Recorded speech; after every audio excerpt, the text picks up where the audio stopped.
My daughter found out a few weeks ago that she was pregnant.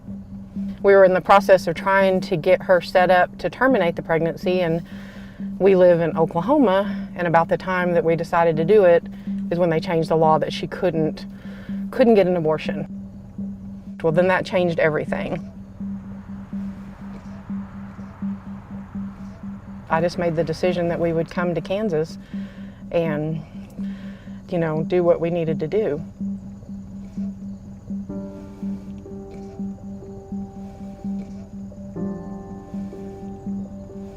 The phones were so busy we couldn't get through. And then she was finally able to get through, and they scheduled her. We had to drive 5 hours to get here. We came up last night and stayed in a hotel, and we're here today. I'm going to support my daughter any way I can, and I told her I don't think any less of her because she made a decision.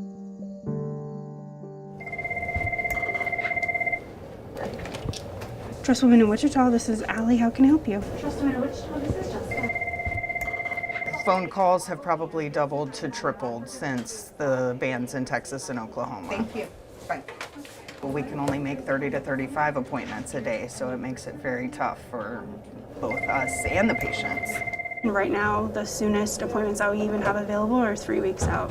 If you want to give us a call back next week, we should be able to add you to the schedule for early June. That would turn you into a surgical. Like, we wouldn't be able to do medication anymore because we can only do it up to 11 weeks. Could you tell me where you would be coming from? Denton, Texas, Stillwater, Oklahoma City, Little Elm, Texas. The majority of the patients, as soon as they are able to get through to us, they let us know what state they live in. As you can just feel the fear and just know their uncertainty that they've already called so many places and been turned down and rejected. Telling them, I'm sorry, wait, call back next week. It's hard. Abortion is an extremely time-sensitive procedure. When you have whole states that can't provide abortion care, that burden on surrounding states becomes even more extreme.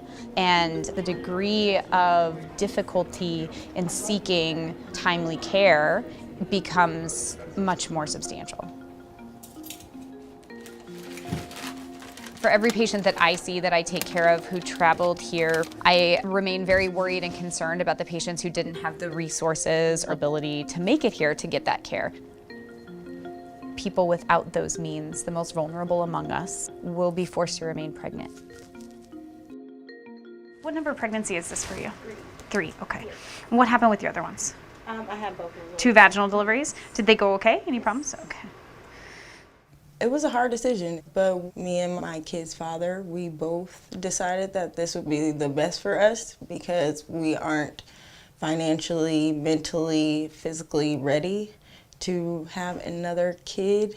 I have to focus on my kiddos as we already have 2 who are young. You're super early. Yeah. Yeah, which is great. You know your body.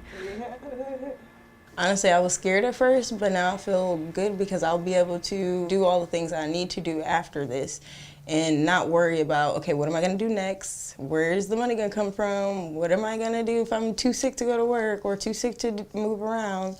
Like, I don't have to stress about that after this day. Okay, well, call us if you need anything, okay? And we'll call to check on you too.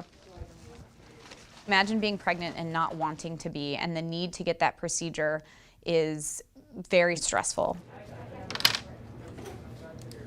Also, some of the bans do have civil and criminal penalties. They're difficult to interpret in terms of how they will be enforced. It just adds to the burden of stress on patients. Right, we're aware of that. She still needs the ibuprofen. I'm the physician that prescribed it. If you don't feel comfortable giving it to her, can you give her the prescription back so she can go fill it somewhere else? We send patients with prescriptions for ibuprofen for pain control during medication abortion, and the pharmacy is refusing to fill it. Yesterday, that's the minor. Most of the time it happens because they recognize the name of the clinic, and they conscientiously object to what we do. Even though it should be fine to take a prescription across state lines, people do it all the time for other medications, but in this context, a lot of pharmacies won't fill it. You know, this is only going to happen more. I've been too afraid to really ask anybody, will I be in trouble? I'm sitting here right now almost feeling like I'm going to throw up. You know, I even thought, what if we go back to Oklahoma and there's a complication? We go to the ER. We tell them we went out of state and got an abortion. Are we going to jail? Is it against the law? I don't know. It's just really scary. But at the end of the day, I'm a mom, and this is my daughter, and I'm protecting her. And I guess the chips may fall.